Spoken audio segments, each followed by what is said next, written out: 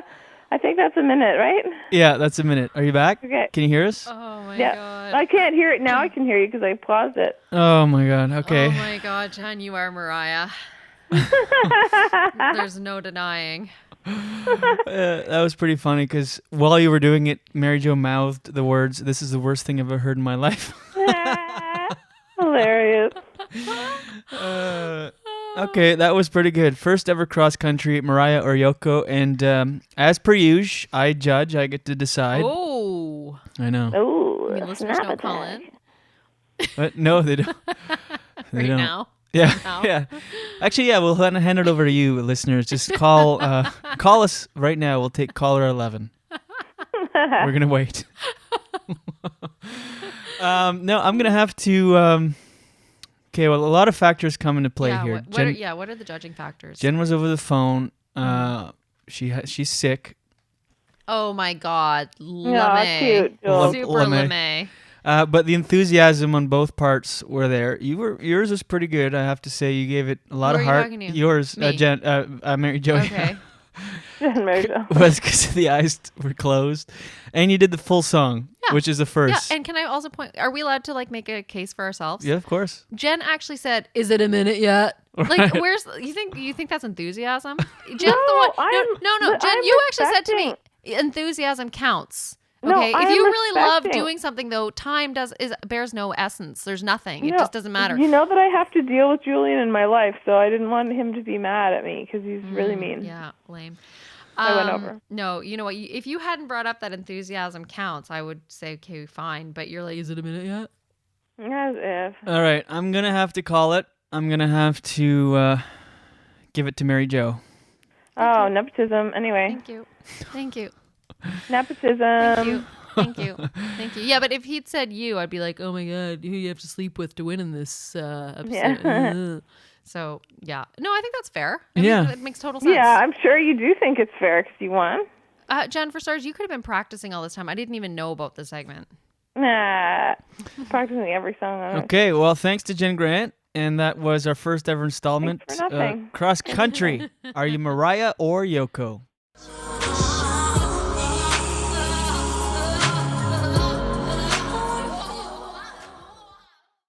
Okay, here we go now. She is newly crowned Mariah, and she is the editor-in-chief of Best Friends Magazine, a regular contributor to Modern Dog Magazine, former contributing editor for The Block Magazine. You'll know this. I struggle with words on the podcast. It's an ongoing theme. And in life. I have to keep it consistent. You make it sound like you struggle with words in the podcast, like that's a unique thing. Right. You struggle with words in life. I do. And her work has appeared in fashion magazines. She's a self-made freelance. She started her background in freelance copywriting, but that has blossomed into many more arenas, if we could. I'm a hockey player. If I may. Ringette, actually. Her material has been described as fresh, bold, and full of energy by the director of the Ellen DeGeneres show. That's right. Hells yeah. And also, her interview style has been described as, well, her personally, as the best interviewer this person had ever experienced. That would be Cloris Leachman, y'all. She's the real deal. Her copywriting portfolio includes the likes of, this is like the most extensive bio I've ever read, Lululemon and Night Canada.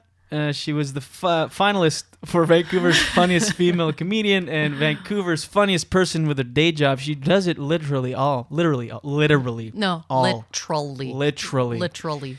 Anyway, I've struggled through that because it's a lot. Usually my intros consist of like 2 credits and we'd go right into it. Mary Jo Dionne. Her best credit is that she is my sister. Yeah. And I don't see that on the website anywhere. That's weird. I don't even want to stop talking, though, about the fact how ill-prepared you were to introduce me. Forget the brother-sister thing. I walked into the ink pad 5 minutes ago. You're like, yeah, what's your URL again? Well, who says URL anyway? Sorry. What's the word? Site? What's your website? tweet? Yeah, what's your tweet? Well, it's because I know you. Obviously, you're my sister. Clearly well with that intro. That was smooth. No, but I wanted to get it right. I don't think I've ever felt closer to you. Honestly. What's your name? Who are you?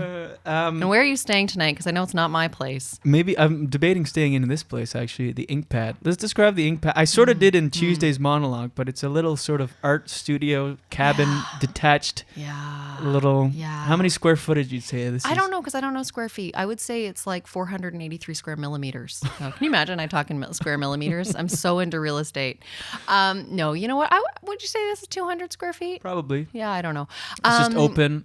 Built into the side of a mountain. Yeah, Mount Seymour. We're at the base of Mount Seymour. More so for listeners not familiar with British Columbia, Mount Seymour was the location for the 2010 Olympic media setup. I believe the bulk of the media was set up at Mount Seymour. Maybe someone's going to listen to this and say, no, that was gross, you idiot. Julian, get better guests. But yeah, Mount Seymour is one of our 3 local mountains. And we're sitting here at the base of it, and it's a rainy day. And we've been warned for the last 24 hours that Hurricane Anna is on its way. So my husband's like in full emergency preparedness mode, and it's been like trickles all day. Yeah. It's a rapid denouement, a very rapid denouement, very anticlimactic. Kind of like the intro you gave me, no offense. Well, maybe I'll record another one and drop that. No, I'm going to keep it in. Mistakes and all. Anyway, I wanted to have you on the podcast, sort of in it. We're enveloped. We're inside of it. Mm-hmm. And we're hugging right now. We are. So it's like the podcast is like it's a, an embrace. A cocoon. It's a verbal embrace. Right. Mm-hmm. And, unprofesh. Phone ringing. Okay. I'm all over the place right now. Holy shit. I wanted to have you on because the premise of the podcast is sort of just to have creative, interesting people, and you definitely fall into one of those categories. You definitely fall into family. You're a people. Yeah, exactly. No, you've got an amazing career, and I mean, you've gone through so much adversity to get where you are today, and you're a huge inspiration on me. I was a Kleenex.com. No, you are. Thank you. When I quit my day job to pursue comedy, it was all based on your influence. Do we want to talk about that day at the coffee shop? Let's do it. That was a pivotal day. That was a great day. I was. How old were you? How 23. 23 years old in a 3-piece suit. Yeah. Because it was a Tuesday. Yeah. Not because you were going to some awards banquet that you were emceeing. Or a funeral. That's an awards banquet. That's a life awards banquet. Yeah. And we're sitting at the coffee shop and you're like, oh my God, what the hoo-ha am I doing with my life? Yeah. You can say hell on this podcast. No, I would never say that though in my real life. So I'm not going to be something I'm not, just to impress you and the cool kids. I remember the line, leap and the net will appear, coming out of my mouth, and you leapt. Yeah. Quit my job. That was on was it a Tuesday? I felt like it was a Thursday. Oh, could be. I knew it started with T. Which is also what we were drinking. It was a Thursday, and we were drinking tea. And by the Monday, I had resigned from my job. Well, at least turned my letter in.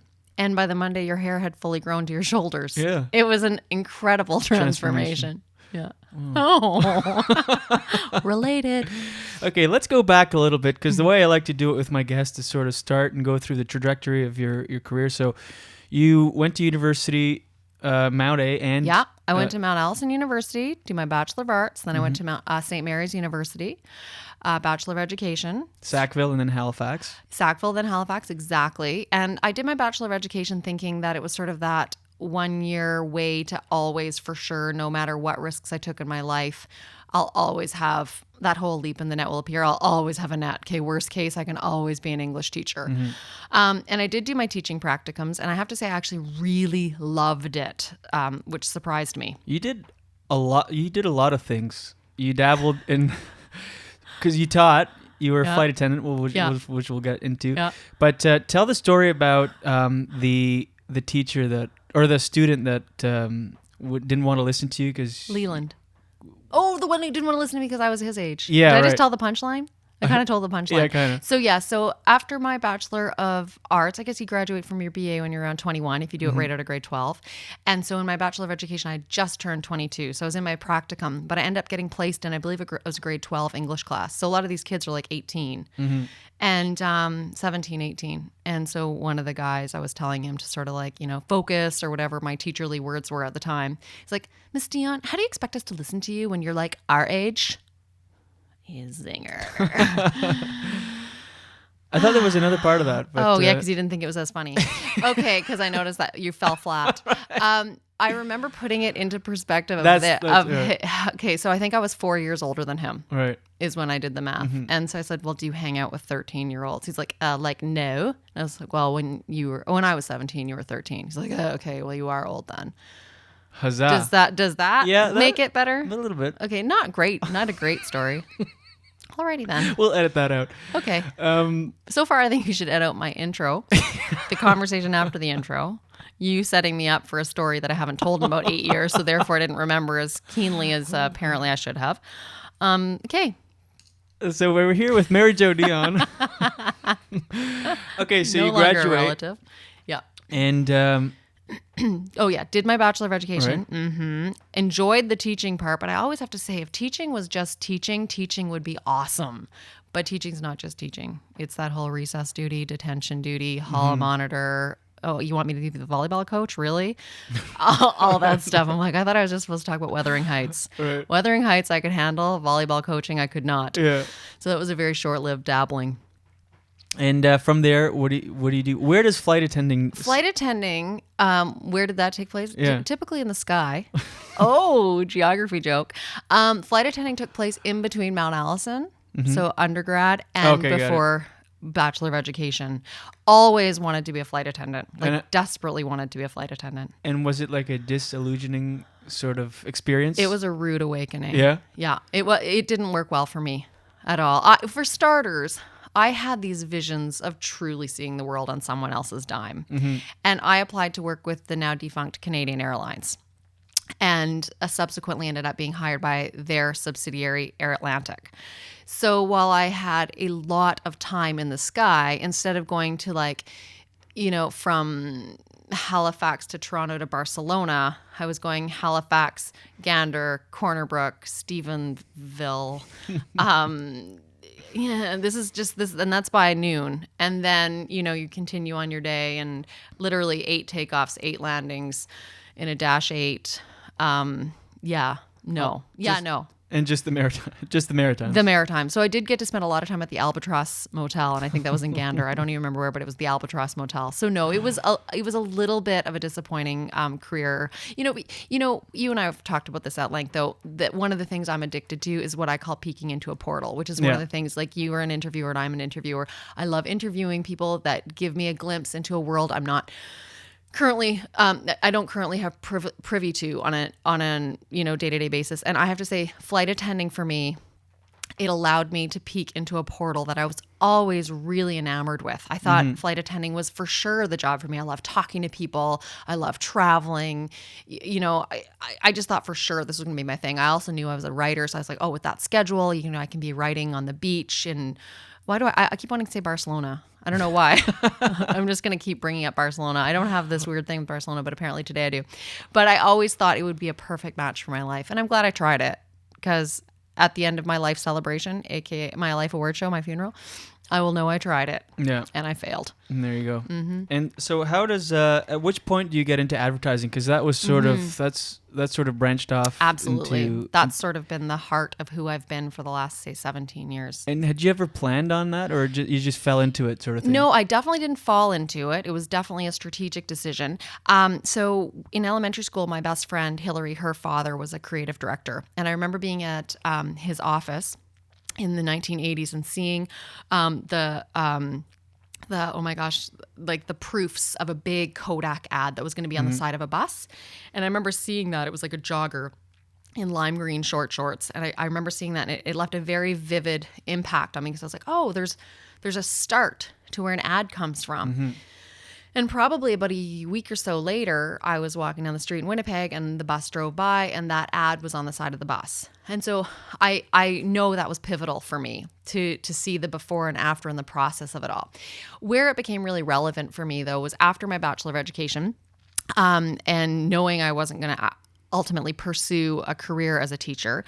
I was sitting at my mom's kitchen table in Riverview, New Brunswick, and the J. Crew catalog had come. And I don't know if you've ever spent any time looking at a J. Crew catalog or back in the day, a J. Peterman catalog.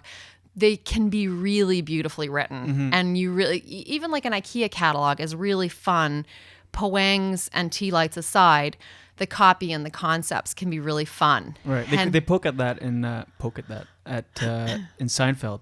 Yeah, J. Peterman. Of course. Absolutely. Elaine's was a writer for J. Peterman catalog. Bang on. Totally. So I was reading the J. Crew catalog and I remember opening this double page spread and going, I could write this. Like someone has to write this as their career. I could do this. And so that would have been 1996. And I went on a vengeance at that point too. I've always been a writer. I've called myself a writer since I was 5 years old. And I just didn't know how to have a career as a writer that could be lucrative and creative and fun and meet neat people. And it was looking at that J. Crew catalog that I was like, that's it. I have to learn everything I can about that advertising business. And I went on a rampage through like 96, 97, 98. I interviewed as many creative directors as I can. I interviewed as many copywriters as I could. I got a job as an account coordinator, which is sort of the business side, the lowest level in the business side, the project management side of advertising. Got a job at an agency in New Brunswick. And from there, I made the decision to take the program at Humber College. It's a 1-year ad copy program. And it's actually a really good program. To the best of my knowledge, it still is. It certainly helped a lot of people get jobs, back when I was, getting started. And what makes you go, why? And then you moved to Vancouver. That was your first real big job in the industry, right? It sort of was. I actually transferred from the Toronto office-ish. I got hired by someone in Vancouver, but I had just won an award for a TV script that I had written. And so for a 30-second TV ad. And the prize was I actually won, and this is fresh out of school, so it's like for the first time I'm actually going to have a job. I won a month at 3 different ad agencies, Padulo, McLaren McCann, and BBDO. So I was actually in the BBDO office in Toronto when I met up with a woman who is still today one of my very best friends, Sharon Shales, and she was in town from BBDO Vancouver, and it sort of worked that because I had won, she wanted to hire me for BBDO Vancouver, and it just made the sell to get me to Vancouver all the easier because I had just won my foot in the door at BBDO Toronto, so it just worked out that way. So I think I worked at BBDO Toronto for like literally maybe 6 weeks, and then Sharon pulled me out this way. And you move out to Vancouver. This is what, 15 It years? is actually, I think, 17 years now. 17 years? I think so, 1998. So what's that? Arts major. 16 years. 16 so years. You were kind of right and I was kind of right. Yeah. Right in the middle. Yeah.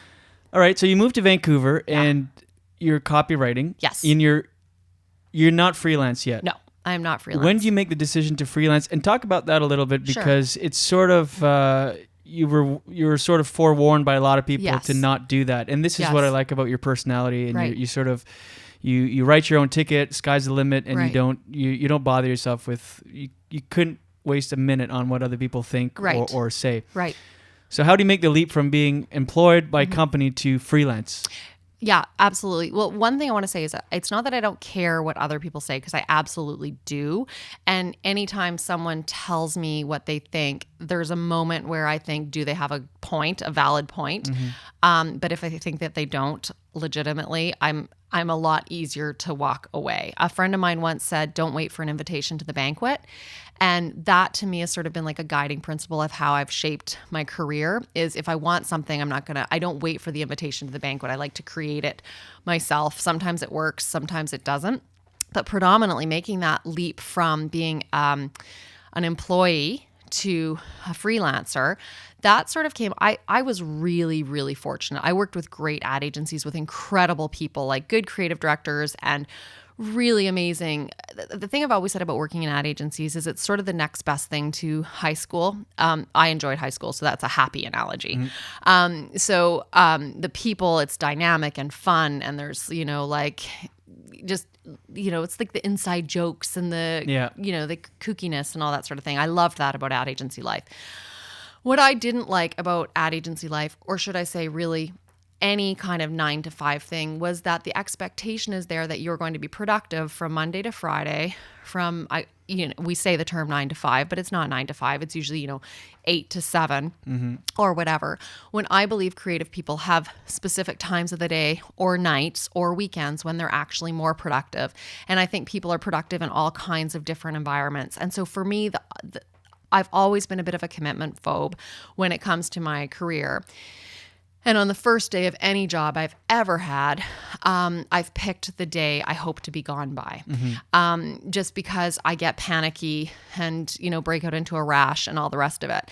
And so with ad agency life, I legitimately loved it in terms of the fact that I met the people who are still among my very best friends today. I think I probably have at least 100 people I could call at any time, who are still, a very important part of my life because of the people that ad agencies seem to attract.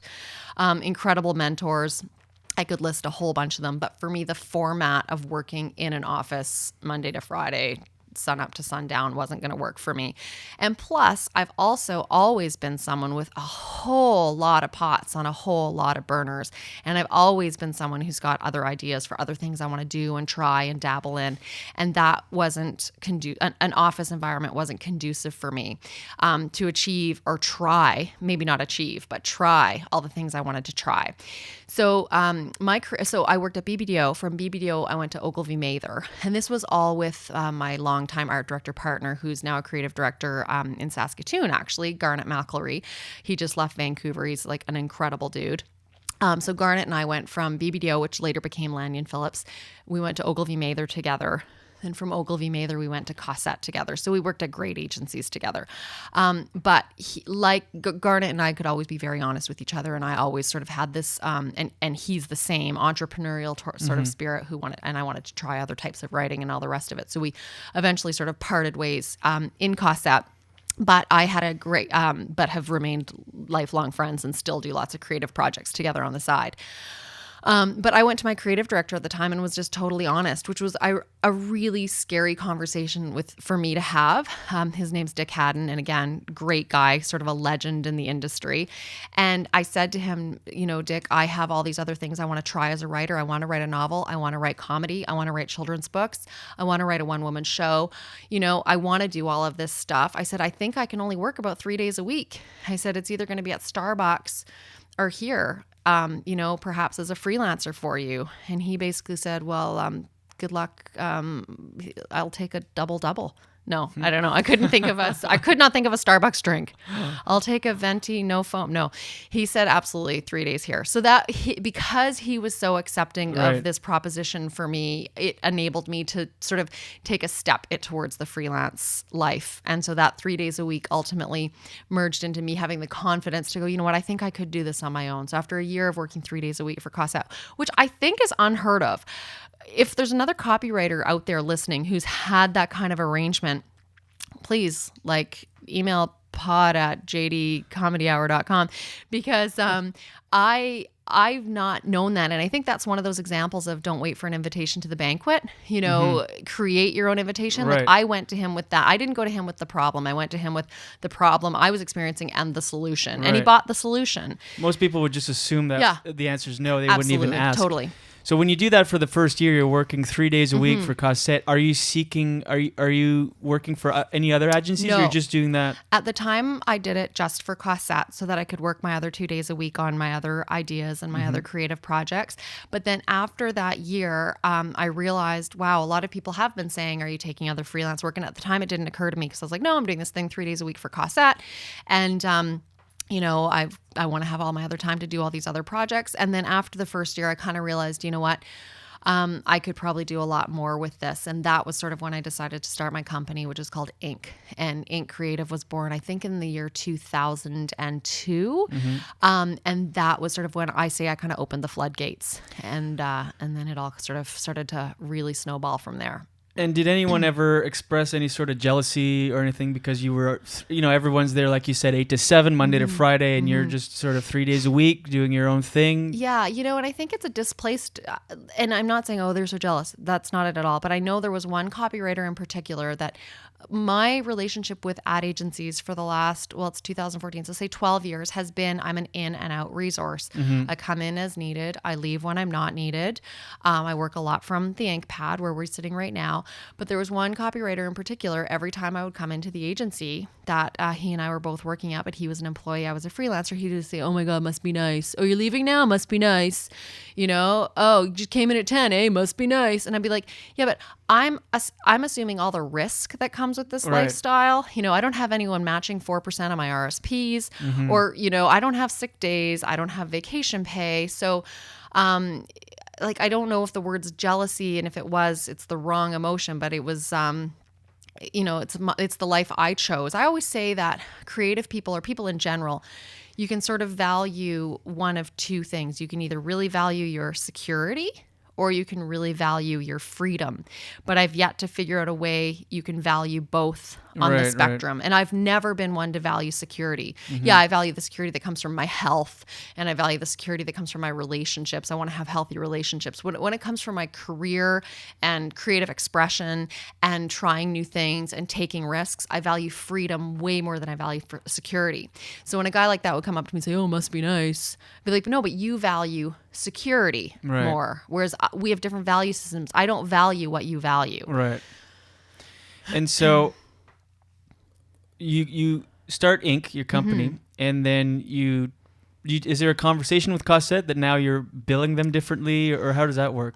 Yeah, there was a conversation back in the day when I first started the 3 days, because they took my salary and prorated it down to 3 days a week. And when you're living in Vancouver, let me tell you, that year kind of hurt. Right. But again, it's that whole, how do you define abundance? All of a sudden, as someone who values freedom, I had abundance because I owned my own time. So that was great.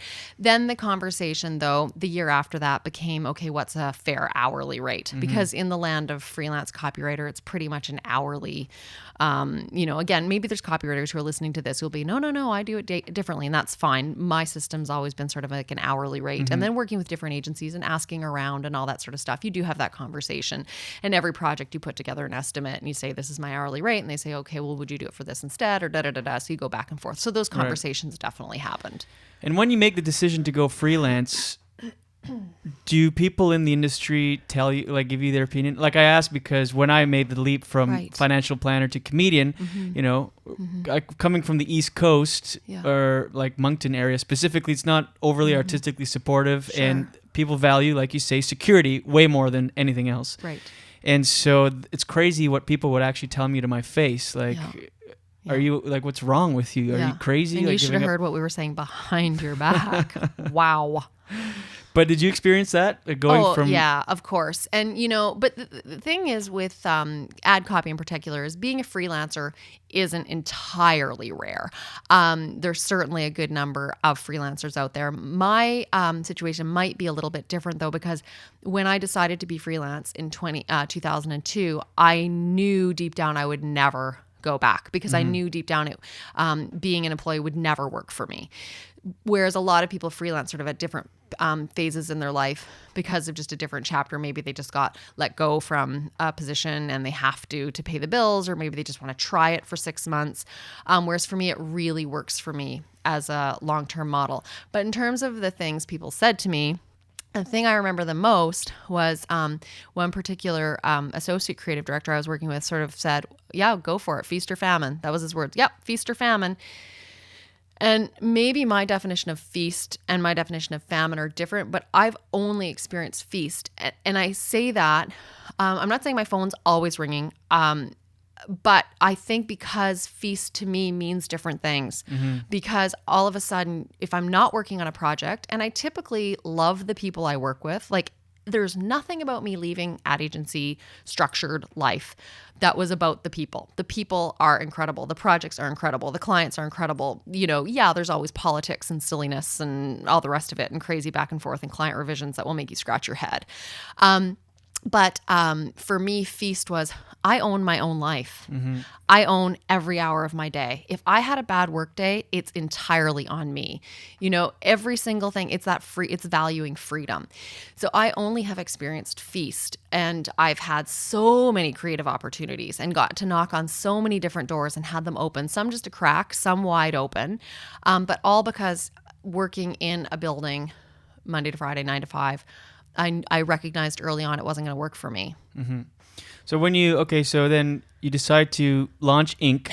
And how do you pursue other ad agencies? Is that through relationships you've bridged in the past, or is it just cold calling? Like, how does that work for any people listening that might be interested in? My advice for anyone listening is be really nice to people and don't miss deadlines and don't work with an ego. And I don't say that just about ad copy. I mean, it's the same for you, Julian, in the comedy business, right?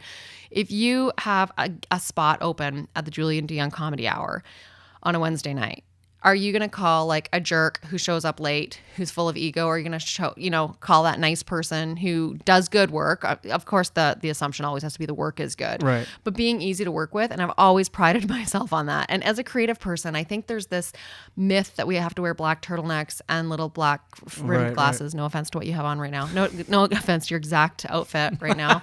And that we have to be egoic and sensy and angsty and upset. And I've always prided myself on being very normal. You know, I'm a very level-headed person, and I don't get so attached to things that I can't take revisions and the rounds of revisions and the craziness. Whereas I have seen incredible, and again, you and I talked about this before the show the other day. I think being a creative person, it doesn't matter if you're writing comedy, if you're writing advertising, if you're writing a novel, if you're a creative person, there is a lot of likeness in the people that you're affiliated with and all this. And you'll see, like, you know, I dabbled very briefly in comedy, nothing compared to any remote success that you've had. But you see the same personality types, right? And in ad agency land, there's a couple times I've seen big flare-ups of creative ego that were unnecessary. That's not my style. And so I think for me, no, it was never about cold calling. It was always about the fact that it was like propagating seeds, you know, or is that the word, propagating, where seeds sort of like go out and like the wind kind of and the seeds land other places and then things grow. And so for me, like, let's say I had relationships at BBDO, Ogilvy Mather, and Cossette. Those people went to other agencies, landed, and then when they needed someone, they called me. So it was never about cold calls. It was always about, I'm a nice person. I won't miss a deadline, and I have no ego. Well, I have an ego, but I don't tend to work with it, you know, in ad agency land. And so it just sort of grew very much. This is a very overused word today, but it very much grew organically.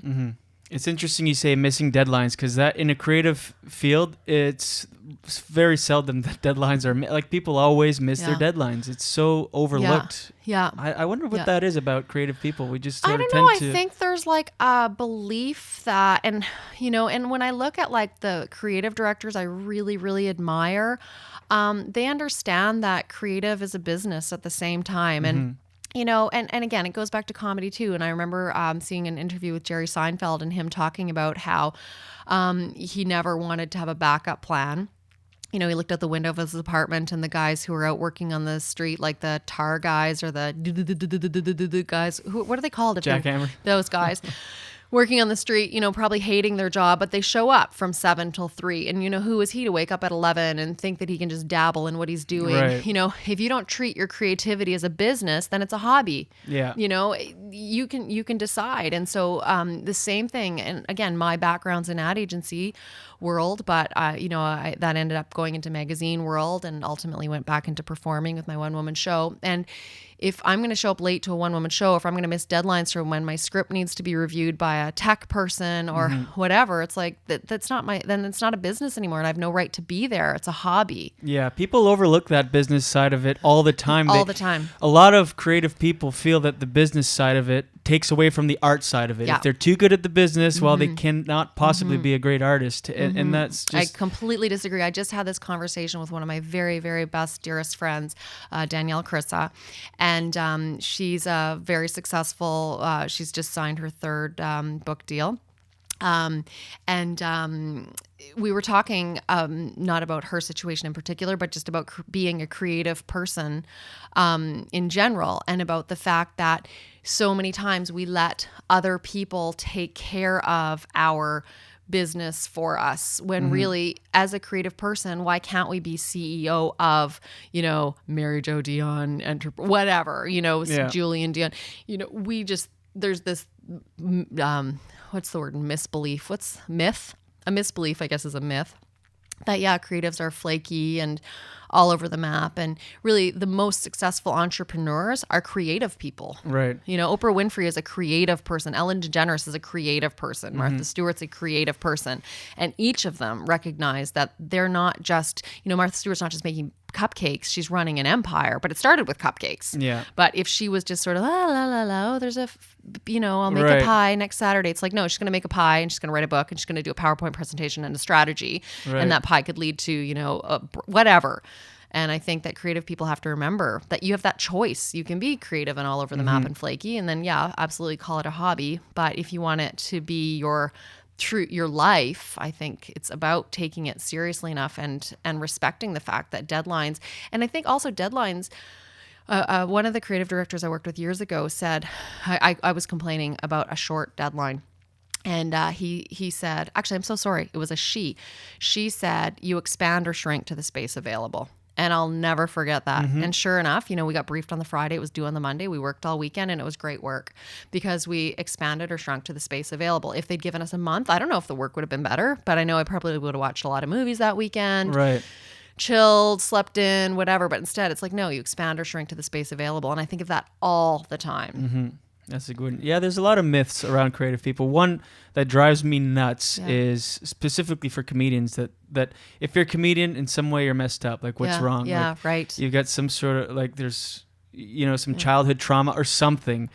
And I can't stand that because it couldn't be further from the truth, because some of my favorite comedians, the comedians I look like, are normal, well-balanced, successful, and they're entrepreneurs at the end of the day, Yeah. Okay, so let's go back to the trajectory. So you've got your own company. Things are firing on all cylinders. You're freelancing. How do you get to that, to all the opportunities that you've seen, like all the success with magazines and the Playboy Mansion? How does that all fit into to the picture?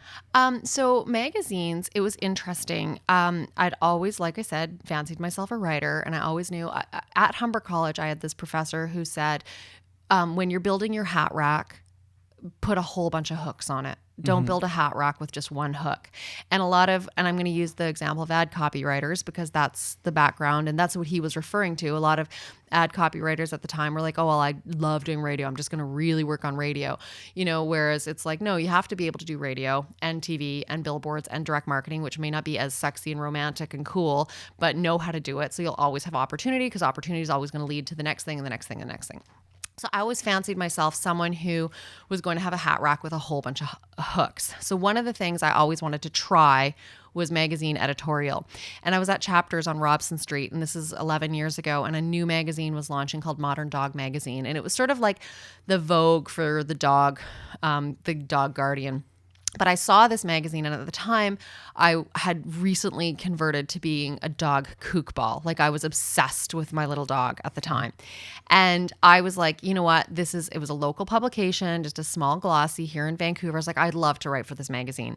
So I pitched them. I said, I've never written magazine editorial before, but if you give me a chance, I promise I'll sort of like rise to the occasion or whatever. They didn't bite at all. And it took about 3 years of me emailing them and begging them and all the rest. So finally they were desperate and they hired me for a particular article. This would actually have been about 12, 13 years ago. Yeah. Because I've been writing with them now for a full decade. It really was an introduction into a whole new world. There's certain people, when I've met them, I know my career is about to take a whole new directional shift. Sharon Shales, of course, being the first who brought me to Vancouver. And then the publisher of Modern Dog is Connie Wilson. And I didn't have an editorial portfolio to speak of. I would not stop knocking on her door. And I was so excited when they asked me to write this article for them. And that just led to like I say, peeking into a portal, because what that introduced me to was I ended up having to interview a woman by the name of Ali Baroni. And Ali was the host of the show called While You Were Out, I believe, a TLC show. And it was my first time officially interviewing someone. And I'd never done it before. I was just excited I was writing a magazine article, but I'd never actually interviewed someone. And I loved it. I was like, oh my God, I really love this. This is a thing. Like, this could be a thing, So eventually what that led to was me getting to do the cover interviews for Modern Dog magazine, which has just been an incredible experience, because the neat thing about celebrities is they're also looking to make themselves look good. They want an angle, that paints themselves in like, an authentic light of, compassion, and animals is the way that they tend to do it, right? Or they can do it. That's one of the ways. So I've met really interesting people who, the hook is about their love of animals, but the start of every interview I've ever done over the last 10 years with Modern Dog, we talk about, their hurdles and the hiccups and what they've learned along the way, and getting to interview people like Ellen DeGeneres and Martha Stewart, and people who you can actually sit and go, okay, what would dogs aside, we'll get to that. And that's very important, because, a lot of these people are pro-rescue, which I believe is a very important message. But to have the opportunity to sit with these people and say, what have you learned about your career along the way, and what wisdom would you impart on someone if you could do this differently? And to have that opportunity, it's just been incredible. And so that continually knocking on Connie Wilson's door for those 3 years ultimately led to me writing their cover stories for the last 10 years and meeting some incredible people. And you mentioned Cloris Leachman in your really eloquent intro of me. And that was just one of those things, like, I'm like, is this really happening? I've admired Cloris Leachman. She's the most decorated actress in Hollywood. She's won Emmys, Oscars, People's Choice Award, Golden Globes Award, and awards plural. And when I showed up at her apartment, it was just this like instant, like very cool octogenarian who was like all over the map, crazy, but she was getting ready to go on a cruise the next day. And she had to like do all this running around while she was packing. So by the time she got finished packing, and, I'd been at her apartment already at least an hour, she's like, listen, I'm exhausted. Can we just do this in bed? And so before I knew it, I'm in bed with Cloris Leachman, and we laid there under her covers for like 3.5, 4 hours. It was no way. Oh yeah, it was till 8 at night. And the only time she got out of bed was one particular time, because she wanted to show me something that she had learned firsthand from Charlie Chaplin. And that was like a moment to know that I was sort of like 1 degree from Charlie Chaplin in that moment. So she had taken, Actors Studio back in the day. And Charlie Chaplin had been at the Actors Studio and had taught her how to do his famous walk. And she got out of bed to show me how to do this famous walk. And I was like, I am sitting here in bed with Cloris Leachman. She just jumped out of bed to show me something that Charlie Chaplin taught her. That's crazy. Yeah, it was really crazy, because all my life I really thought Charlie Chaplin was like the neatest guy. Again, professionally, the risks he took, the things that he experimented with in terms of creative expression and all that sort of thing. And so it was just one of those times I was like, oh my gosh, like it's that you don't wait for an invitation to the banquet. Right. Let's talk a little bit about Ellen DeGeneres, because she comes into the picture here. You've always been a huge fan, and that sort of bled into my life, where we saw her in 2001, I think? 2002, sure. actually. Yeah. 2002. Yeah. At the Orpheum Theater here, downtown Vancouver. It wasn't even sold out, which is crazy. Crazy. This was post sitcom, post coming out, pre talk show. Yep. Talk show had not come out yet. Nope. And I remember sitting there, and we actually moved down. We had seats on the balcony. We moved down a little bit. We got better seats because not sold out. Crazy. Yeah. And I remember watching and could not believe how amazingly funny she was. I couldn't believe it. Yeah. And I always had I always aspired to be a comedian. And when I saw her that night, I'm like, this is how you do it. Yeah. This is how it's done. Yeah. And this is what I have to do. Yeah. And so through you, I was sort of influenced by Ellen. But let's talk about your relationship with her and how you eventually got to meet her. So, yes, you're right. I've loved her for a long time. And the thing I've loved about her for so many years, I watched her sitcom every Wednesday night all through the 90s. It was like, that's the time, don't call me. I'm not answering the phone that half hour. yeah, she was always funny. But what I've always loved about Ellen DeGeneres is that she's kind. And comedy, of course, is subjective. I have never found comedy that's not kind funny. I actually think it needs to have a different word, because to me, the very essence of laughing and joy is kindness. And if you can be kind and funny, and again, this is just my opinion, and I know there's going to be people listening that are like, she doesn't know what she's talking about. I'm just an audience member. So this audience member's opinion is that, and that she could, in the face of having so many rocks thrown at her in, what was it, I think 1997-ish, when she wrapped up her show, to have so many things thrown at her, and to have that fact she always held her chin up and walked the high road. And you think in your own career of the mudslinging that you've heard and the name calling and the back and forth, that was never her style. When if anybody could have, it could have been her. And so I've admired her, not just because she's funny, but because she really, truly is a class act. And that's not a term I think I've even ever said out loud before.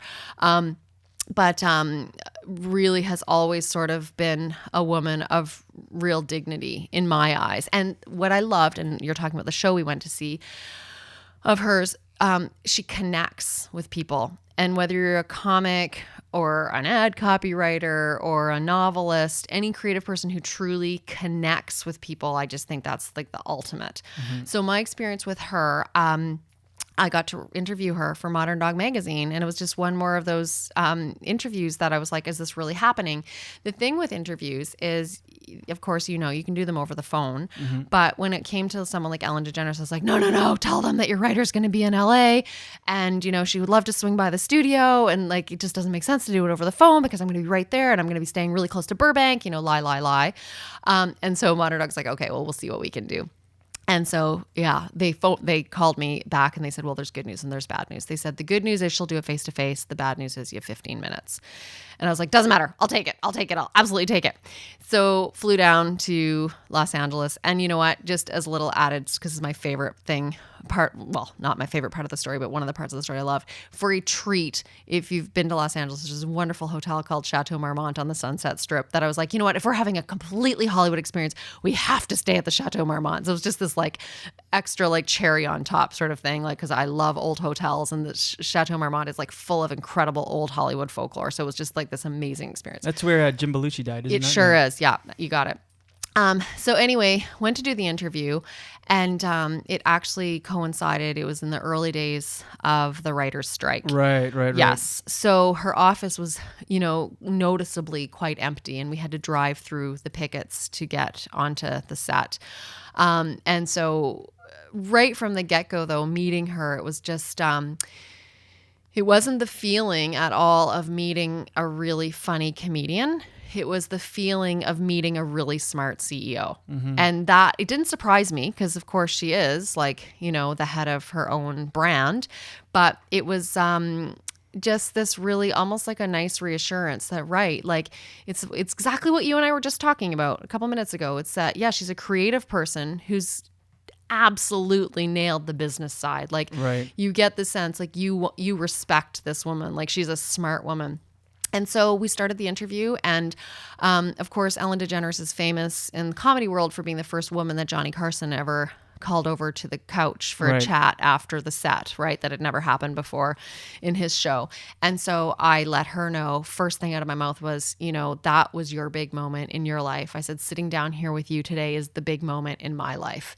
And I think just saying that to her, she's like, well, in that case, let's go, let her go. Let's go. And I was there a long time. You know what? If I was there an hour and a half, 2 hours, I wouldn't be surprised. Like the 15 minutes quickly went out the window. Yeah. And her assistant knocked on the door a number of times. And it was really funny because he'd knock on the door and kind of point at his watch and knock at the door and point at his watch.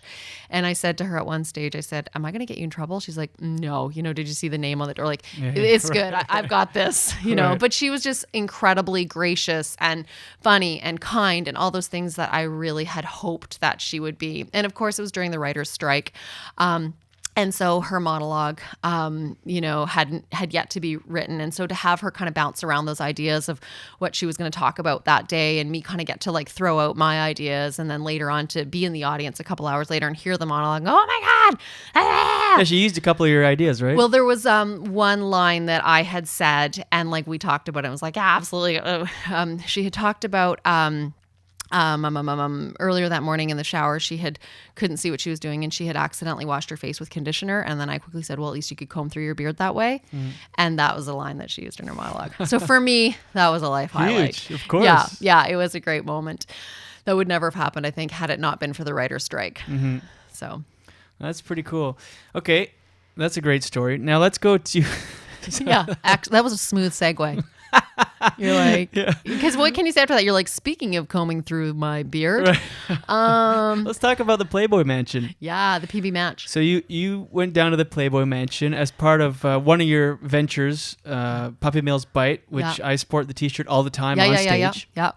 Let's get into that a little bit. How did that come about? So actually, that was the pre-Puppy Mills Bite era. That was when my brand. So I decided I wanted to launch a brand of T-shirts that benefited animals in need. So the line was called the Flea's Knees, and the T-shirts at the time, I think we had Fairy Dog Mother. Oh right. Yeah, right. Dog Mom, the New MILF, and we had Mom of a Bitch, and I had interviewed Tori Spelling for Modern Dog Magazine, and I ended up on her agent's mailing list.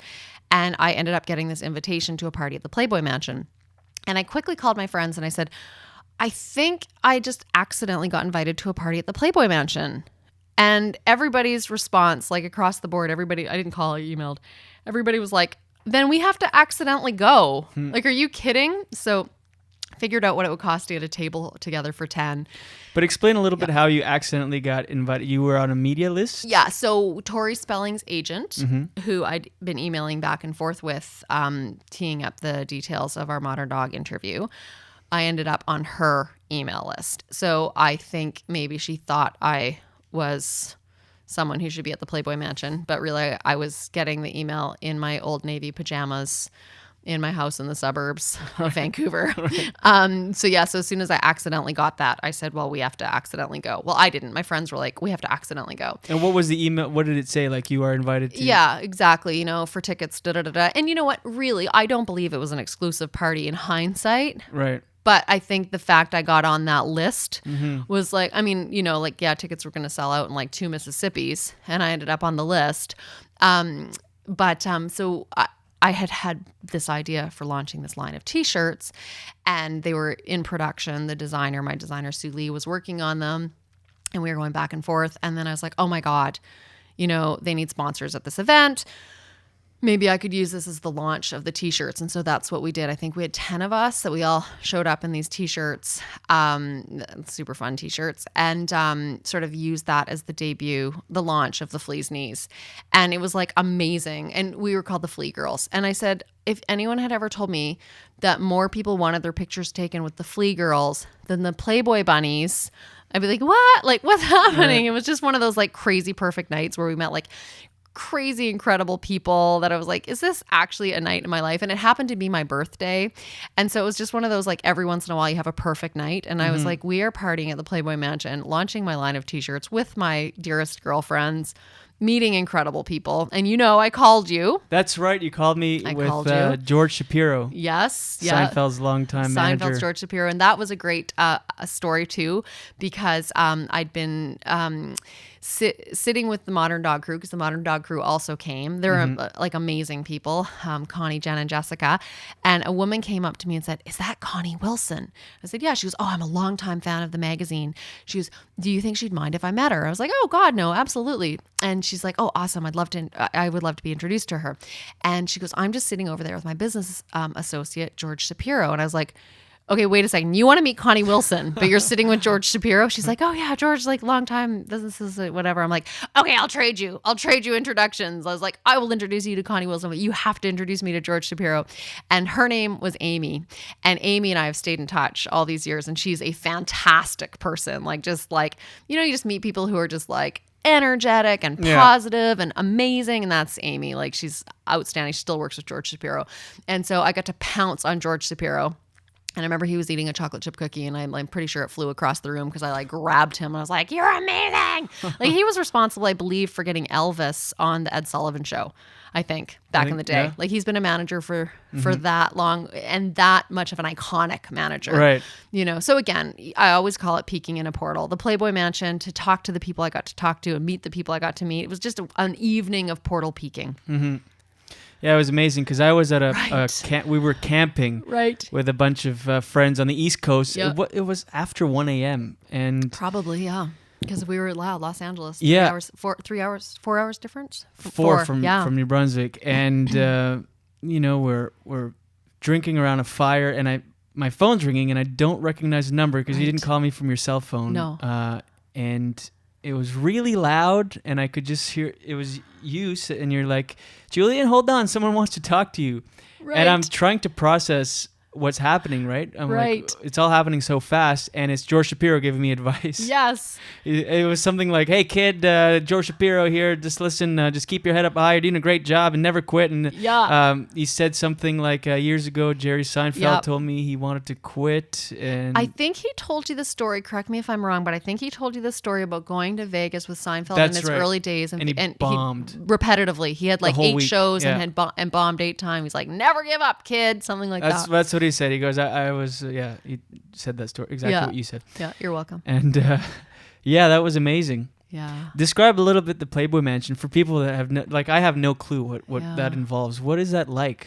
How many people are at this party? That's a good question. I would say there had to have been 1,000, maybe. I guess That's crazy. Maybe Yeah. 500 to 1,000. I don't even know. You know what? It's just a beautiful, ridiculously over the top home in the Holmby Hills, which I think is technically part of Bel Air. I'm not entirely sure about. And you're outside, basically? Yes, we were outside. I think they were having like groups inside, but the whole night was such a I feel like we got there at 7 and blinked and it was 2 a.m. Like it was one of those nights. So we were outside the whole time, and he has this like crazy petting zoo, he being Hugh Hefner, where there's like all these animals where they shouldn't be, like it's like, okay, I don't think there should be a monkey here right now. And so it's like just very surreal. And of course there's the grotto, the famous grotto. Right. And I can tell this story because it's hilarious. I won't name names, but it was just one of those like moments in my life when I'm like, when will we ever have this? When will we ever be able to ask the question we're asking? But one of my friends, we were getting ready to leave. The party was over, wrapping up, and we couldn't find one of my friends. And someone in the group said, "Have you checked the grotto?" And all of us at that moment were like, when will we ever be able to ask, "Have you checked the grotto?" again? And sure enough, we found her in the grotto. So about 6 months ago, I had a fundraiser party here in Deep Cove, and all of those girls were coming to that fundraiser, and they were all emailing me money for their tickets, to buy their tickets. And, you have to ask us a security question. And every one of them was like, where did we have to check? What was the one place we had to check? Where was place name here? I won't say her name, but it was just sort of like, it's like the line from summer 2007. "Have you checked the grotto?" That's funny. And there are some details that you're omitting, which is fun. Yeah. Okay, I wanted to touch a little bit on. So we're getting a pretty good picture of your career, and we'll get back to that in a second. We'll get to glowing, but you described your friend or George Shapiro's business partner as super positive and sort of like a light and bubbly. That's how I see you. Aw. Literally. And I feel like that's one of the human slights, is that we can never see ourselves the way other people can see us. Truly. Right now, I'm convinced you just see me as bloated. A little bit of that. Yeah. But I'm retaining water right now. She's pregnant. Yeah. You're pregnant. Okay. I was going to say something funny. It wasn't going to be funny. So but you're a huge inspiration in my life all the time. And you're just one of these people that I see, you just achieve whatever you put your mind to, and there are no limits to anything. And I wanted to touch on that because you're someone that's seen a lot of adversity. Through your life, you have lost a lot of people, like a lot of friends, your age more than anybody that I know. Right. And it's you've always sort of bounced back and learned Right. from those experiences where other people would maybe turn to drugs and alcohol Sure. or use that as an excuse to or justify failure. But you just always persevere through that.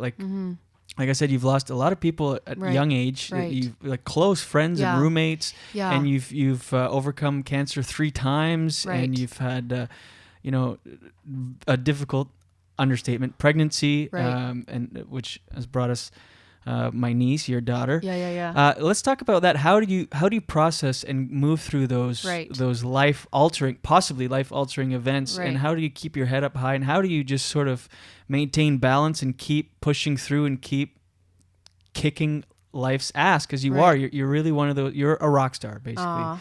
And so is it a personal philosophy, or you're just sort of wired that way to just always swim instead of sink?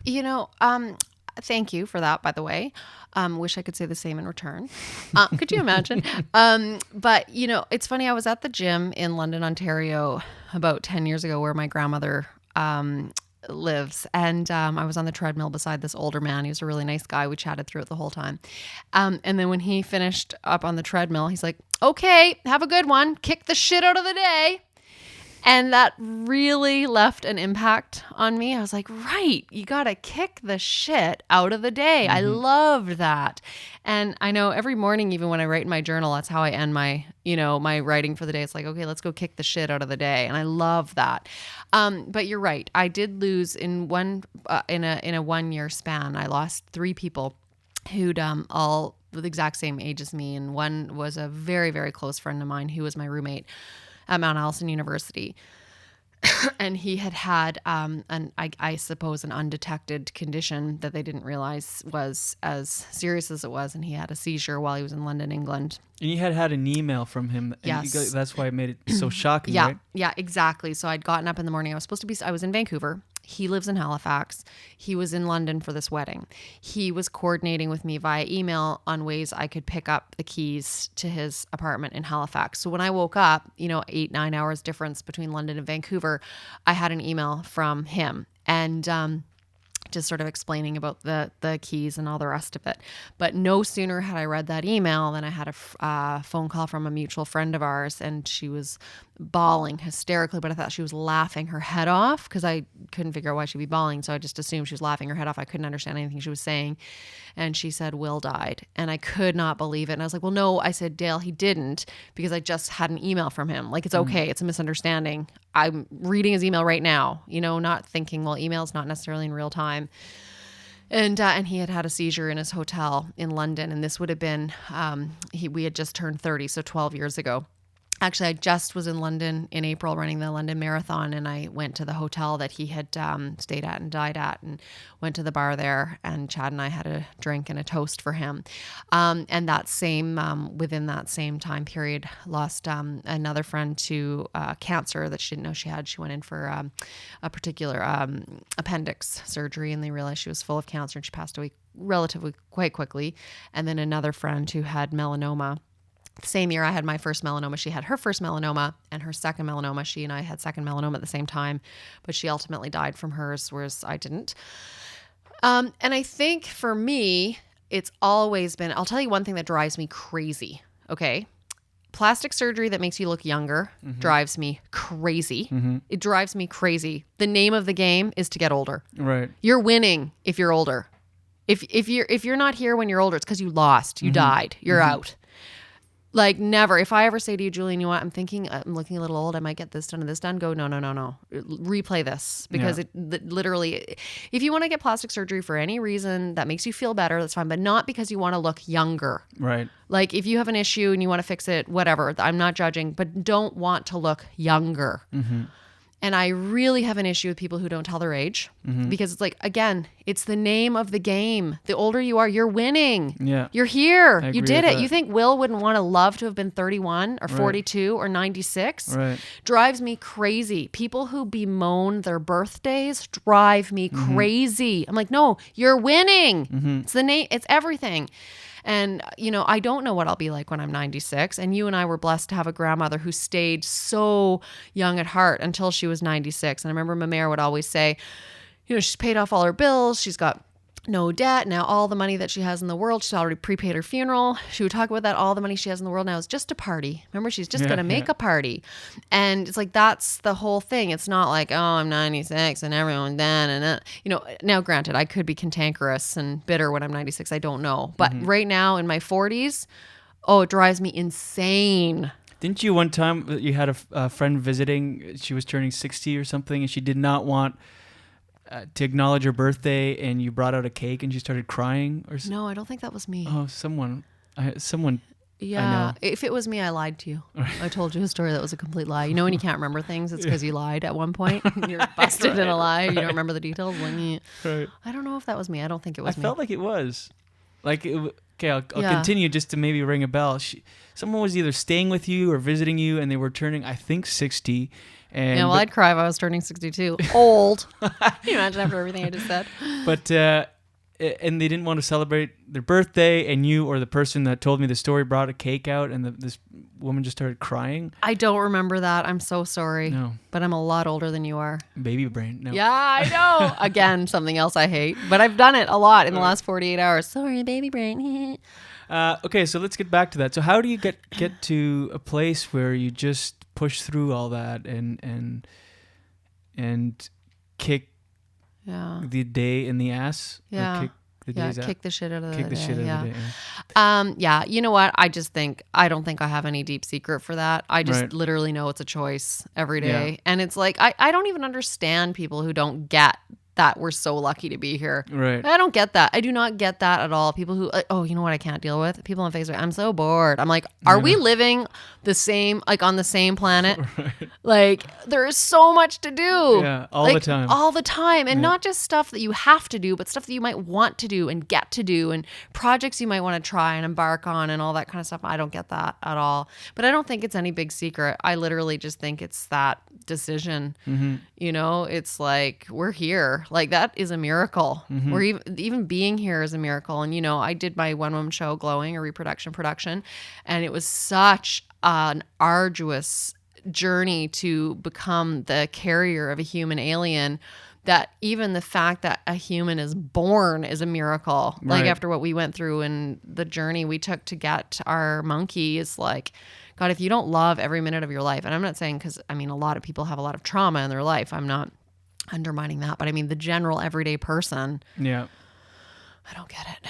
Let's talk a little bit about Glowing. We'll go for the close here soon, but let's touch on that. You always, for the longest time, wanted to adopt. Yeah. And crazy how difficult that process can be. Yeah. Talk a little bit about that, and then eventually your pregnancy. Yeah. So very early on, I thought I was going to adopt. And so I would see, you know, these like Pampers ads with the little babies of different ethnicities. And I always felt this incredible connection to them because I was like, oh my God, I know I'm going to travel the world and adopt babies. And maybe it was a romanticized vision, but I also know that there are millions of orphans around the world. And yes, in Canada as well, of course. So that was my vision for how I was going to create my family. I always felt like that's how it would come together. Well, when the time came for us to sort of start creating our family, Chad and I had been together at that stage for 11 years, but we'd only been married one. We'd lived together for 10 years. And I didn't realize that so many of these adoption agencies are run by Christian organizations. And I have absolutely no issue whatsoever with that, with Christianity. Of course, like, I mean, I'm completely open-minded to all, you know, all sorts of beliefs. But the issue was that living together for those 10 years made it so that we were seen as newlyweds. And so we weren't eligible to adopt from every single country we applied to. Kenya, Haiti, Ethiopia, China, you name it, we were ineligible. And so that was where I ran into a lot of sort of soul searching on who I was and constantly being judged that all of the life choices I'd made up to this point were deeming me unfit for parenthood. It was a really, really hard time. And so basically after many years of trying to apply, our paperwork had expired from one particular agency where we had been accepted. We'd been accepted to adopt from the an American program in the South in Florida. And our paperwork eventually expired. And before we sort of decided, do we want to re-put our name back in the hat after finding we hadn't been shown to a single birth mom in all of this time, we decided, well, maybe we should go old school and hump and like make a baby. But I always warned Chad, you know what? It's not going to work because I was born without hips. So anyway, sure enough, go to the fertility clinic because it's not working and all the rest of it. Conversation. No, you two can never have children. And I was like, I told you. So we started down the long, crazy hallways of the fertility world, which is in and of itself like a maze of complexity and insanity and craziness and credit cards. And that was a really tough couple. Well, I don't know if it was a couple of years. No, you know what? It was one solid year. Actually, I found my paperwork the other day. It was one solid year. From our first meeting, November 29th, 2011, we did a couple tries because it didn't work the first time. And Juju was born November 29th, 2012. So it was exactly 1 year, which is really weird. But yeah, in that journey, when I eventually did become impregnated with an alien, I was very, very ill, like sick every day and throwing up in the bushes. And, you know, I talk about the fact that like I would throw up in my sleep and like sit up very quickly in bed and like the barf would ricochet off my stomach and fly back into my face. It was not an attractive time. It was not a good time. And again, I've also, you know this story, but like the low point being that I threw up in the bushes at a friend's house and was simultaneously sprayed by a skunk. Like that was my pregnancy in a nutshell. And then throughout, sort of at the low point when I could still smell skunk on my skin, I had like a small red dot on the bottom of my foot. And I talked earlier in this chat about the fact that I had a friend who'd had her second melanoma and I had my second melanoma. Both of my earlier melanomas had been caught on time. This turned out to be another melanoma, but it was starting to spread and it was on my foot. And foot melanoma spreads really quickly because there's not so much fascia. Yeah. And we were given 24 hours to decide if we were going to amputate or rebuild the base of my foot using skin from my thigh. And we ultimately opted for the rebuild. So I had to go through that surgery very, very quickly. And when you've got a human alien gestating in your innards, you can't have general anesthetic. You can only have local anesthetic. So it wasn't a good surgery to be awake for. Oh my God. It wasn't at all. And I remember one time you called me and you, the moment that you said, I think there's a one-woman show in here, because I was laughing my head off. We were on the phone and I was like tears. I couldn't breathe. I was laughing so hard because you were describing how you have to keep your foot elevated at all times. Yeah. You couldn't sleep on your back, on your side, on either side. And I think you were describing you had just peed your pants. Yeah. Yeah. And you're sitting on the toilet with your foot elevated and you're throwing up in the tub. Yes, because I was peeing my pants because the force of the gagging would make me pee my pants. Right. And then I had to grab my crutches, hobble to the bathroom, and I would sit on the toilet. My jeans would be soaked, and I had to keep my left foot elevated above my head. So I had to barf in the bathtub to my right, and there's like literally a puddle of pee on the floor that like my foot is like tapping in. I'm like, is this actually, yep, that's real. That's there. And in that moment I had a flashback because I dated a guy in high school and he used to say, well, one particular time, you know, he said it more than once, but this one particular time, very vivid, a pregnant woman walked by us and he said, there's nothing more beautiful than a pregnant woman. They just glow. And here I am, you know, 22 years later with my foot above my head, my wet jeans around my ankle, a bathtub full of my own barf, and, you know, my soaking wet jeans sitting on the toilet. And I was like, oh my God, this is a one-woman show that will write itself. Mm-hmm. And so that was very, you know, I talked about this. You were at a talk that we did a couple nights ago called Lemonade with your girlfriend, Jen Grant, all about turning life's lemons into lemonade. And that was a moment for me that was a perspective shift. When I walked into that bathroom sort of like bemoaning my situation and hating, oh my God, like, you know, I always would say, you know, at the end of this, what am I going to get? Not a pony, not a kitten, you know, a baby, right? Mm-hmm. It was like, ugh, is this even going to be worth it in the end? And that moment, I was like, no, you know what? I'm going to do something fun and creative with this. In the meantime. And so I applied to get into the Vancouver Fringe Festival, and it's a lottery, and I was really lucky to get a spot. And so as soon as I got a spot, the lottery was done when Juju was 6 days old, and I was actually on the Twitter feed of the Vancouver Fringe with this little newborn 6-day-old in my arms, and it said, congratulations, Inc. Productions, Glowing a Reproduction Production is part of the 2013 Vancouver Fringe lineup. And I looked at this little monkey, and I was like, oh my God, we have a one-woman show to write. But I did, and it was amazing. It was a great show. How many shows did you do in Vancouver? I came out for that. Yeah, you were my stage manager. And how many was it? We did 6 shows in Vancouver, and then that was last September. And then 10 months later, we did 7 shows in Winnipeg. How did you compare both experiences? Oh, that's a really interesting question. Vancouver... Because your whole life is in Vancouver, so you had a lot of friends and family come out to the shows. Yeah, you know what's really interesting? Vancouver was super, super, super positive experience. Vancouver's a relatively big city, and so there's a lot of things going on. So Fringe Festival, for as incredible of an event it is, there's other things going on that it will compete with. Right. Winnipeg is a smaller big city, and Fringe Festival isn't competing with anything else. Right. So the Fringe vibe in Winnipeg was unbelievable. Again, it was really good, really, really amazing. I would never say a bad word about my Vancouver experience, but it was a different feeling in Winnipeg. Like you felt like the whole city was fringing. Right. Yeah, and that was really cool. I actually felt like Winnipeg was almost like a mini Manhattan. Yeah. Like it really felt, there was a palpable buzz in Winnipeg. Oh, cool. Yeah. And you have connections in Winnipeg, yes, obviously, yeah, so you had a lot of people great come out. friends and family there. But did you have more, how do I ask, do you have more strangers come out in Winnipeg sort of thing? I think so. And do you find a difference performing for strangers or people that you know? Yeah, no, that's really interesting. I think there were probably more strangers in Winnipeg, for sure, because I don't know as many people there. The thing that was neat about Winnipeg was watching the show gain momentum on its own. Again, I'm going to use the overused word organically. Like it really did seem to get its own buzz. And by the end of it, it was like a more full house, not 100% full house as Fringe Festival shows can kind of sometimes be, but it was a really packed house, which was a really great feeling to watch that grow itself. Whereas Vancouver, every time we had really good turnouts, I'd be like, oh, it's just because they're my friends. Right. But yeah, no, I think you're probably right that I do maybe like performing for strangers maybe a bit better. Because there is always a feeling, you probably experience this whenever you go to New Brunswick, right? It's like, are these people here because they're my friends? Right. Or, it's that 100%, feeling. yeah. Yeah, so I think probably I experienced that, but I've never vocalized it before because I've never really thought about that before. But I think there is that feeling. You're welcome. No, Yeah. I think I know you should say you're welcome. You're to welcome, me. yeah. Thank you. And what's next in Mary Jo Dionne's world? Are you working on any big projects or? You know what, Julian?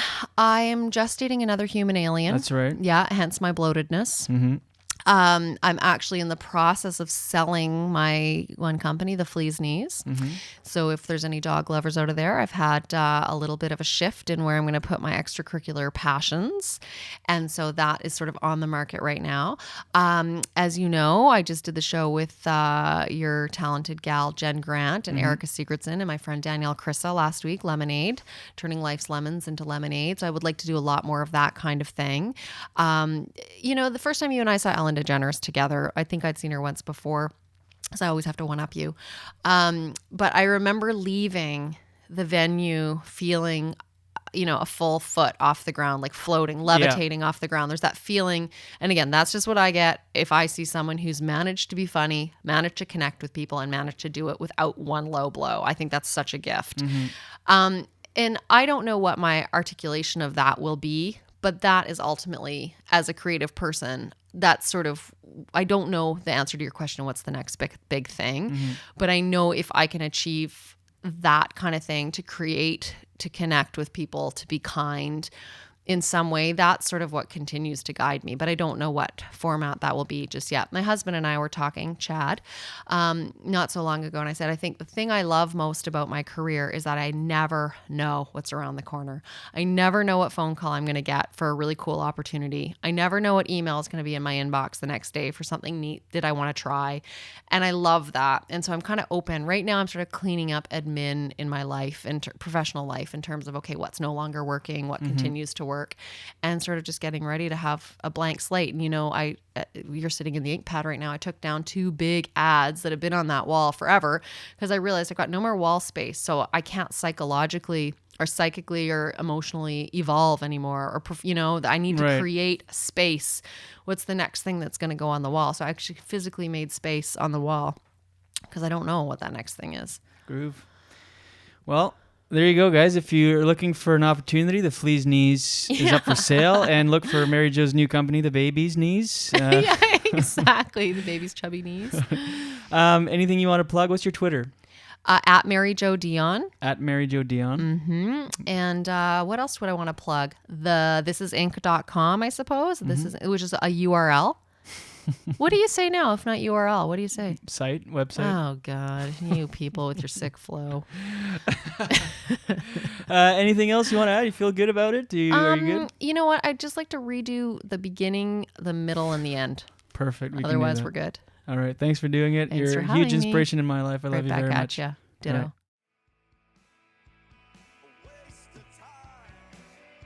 Oh, there she is, folks. Episode 15 in the books. Our longest episode yet. And that concludes the West Coast tapes. That was the 5th and final installment. Thanks to all my guests on the West Coast. Thanks to episode 15 guest, my sister, Mary Jo Dionne. And thanks to you, always you. I appreciate it more than you know. Email the show, pod, at jdcomedyhour.com. Follow on Instagram and Twitter at jdcomedyhour. What else? Thanks to my producer, Adam Fox, and my sound engineer, Miles Lacroix, always. And that's that. I don't think there's anything else. Enjoy your weekend. I think that's it. I hope I'm not forgetting anybody. Mom, I love you. And that is all, folks. As always, watch your head.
So he does it involuntary. You do it voluntary. Right.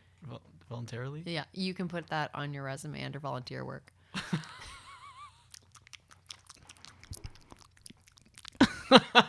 Disgusting. Okay. No, there it is. Alrighty then. One for good measure. Let's test our Osterone. Get it? Testosterone. Oh. Save it for the pod. Okay, so say something. Get comfortable and say something the way you would talk. Julian, it's a real honor for me to be here this afternoon live at the Ink Pad here in Deep Cove, beautiful British Columbia. Supernatural British Columbia. So nice. It's like it's so hard to even process how serene it is. It's super, really. It's relaxed. You know what I'm craving right now? Some soup.